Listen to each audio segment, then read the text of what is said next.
का हमारा बहुत सुंदर एपिसोड है कि मंगल भावना का चमत्कार। भाई और बहनों, बहुत ही सुंदर विषय है कि ये एक कहावत है कि जहां पर दवा काम नहीं करती है वह दुआ काम करती है। कई बार क्या होता है कि हमारे जो घर के संबंधी है, बुजुर्ग व्यक्ति है, वो बीमार हो जाते हैं और बड़े इंपॉर्टेंट व्यक्ति होते हैं, चाहे राष्ट्र का अध्यक्ष हो, चाहे राष्ट्र का जो है बड़ा मंत्री हो, बहुत लोकप्रिय हो, या हमारे घर का मुखिया हो जिसने कि हमारे को बहुत ज्ञान दिया, हमारी बहुत तरक्की की है।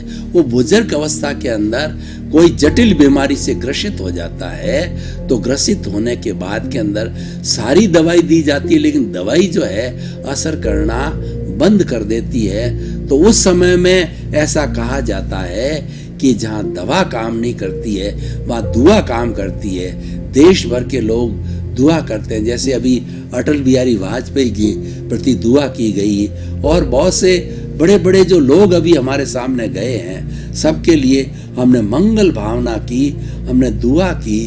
तो इसीलिए वो दुआ करना एक बहुत अच्छा कार्य है। तो हो सकता है उसका आयुष्य खड़ा हो तो उस दुआ से जो है असर पड़ता है, दुआ अपना असर करती है। तो हमारा जो विषय है कि मंगल भावना का चमत्कार, मंगल भावना चमत्कार करती है। देखिए कैसे करती है, हम आपको बतावें कि एक व्यक्ति के साथ में हमारी शत्रुता है, वो हमारा बैरी है, वो हमारे से बात नहीं करता है, वो हमारी शक्ल देखना नहीं चाहते हैं, क्योंकि ये उसका नजरिया बन गया। तो हम क्या है कि उसकी शुद्ध आत्मा भगवान, मैं आपको उसको जो है एक प्रयोग करके बता देता हूं कि बहुत बड़ा आपका जो है द्वेषी है, बहुत बड़ा दुश्मन है, जो कि आपसे बात भी नहीं करना चाहता है, और वो उससे आपको नुकसान पहुंचाने का हर वक्त बड़ी बड़ी योजना बनाता है। तो उसके प्रति मंगल भावना कैसे की जानी चाहिए, मैं आपको प्रयोग करके बताता हूं कि दोनों हाथ जुड़े हुए हैं, आंखें कोमलता से बंद, रीढ़ की हड्डी सीधी।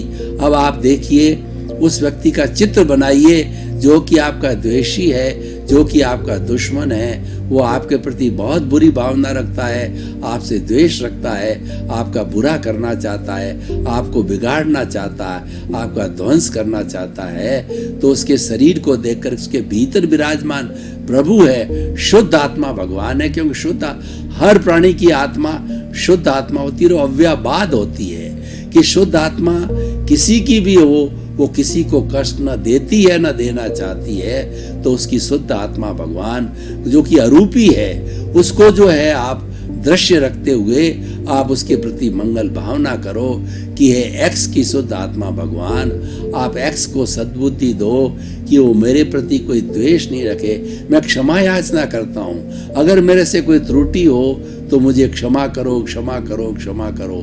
मेरा कोई उद्देश्य जो है एक्स को नुकसान पहुंचाने का, दुख पहुंचाने का नहीं था, लेकिन ये संजोग की बात, ये नियति की बात थी कि कुछ अनबन हो गई, कुछ आपस में मन मुटाव हो गया। तो हे एक्स की शुद्ध आत्मा, उनको सद्बुद्धि दो कि वो वापस ढंग से अवस्थित हो जावे। मैं उनको माफ करता हूँ, वो भी मेरे को माफ करे, और मेरे प्रति कोई कलुषित भाव ना लगे, मेरे परिवार को बिगाड़ने की बात ना करे। वो सक्षम है, और बुरी भावना रखता है तो बुरी भावना रख के हमारा बहुत बड़ा बिगाड़ कर सकता है, हमको संकट में ला सकता है। तो हे एक्स की शुद्ध आत्मा भगवान, उसको सद्बुद्धि दो कि धीरे धीरे जो है उसकी बुद्धि ठीक हो जावे, और मेरे प्रति द्वेष है जितना भी, मेरे प्रति जितना भी घृणा की भावना है, मेरे प्रति जितने भी उसके नेगेटिव थॉट्स है, वो समाप्त हो जावे और मेरा मित्र बन जावे। मैंने उसको मित्र मान लिया है, मैंने उनको क्षमा कर दिया है, इसीलिए ये एक्स की शुद्ध आत्मा भगवान मुझे क्षमा करो, क्षमा करो, क्षमा करो।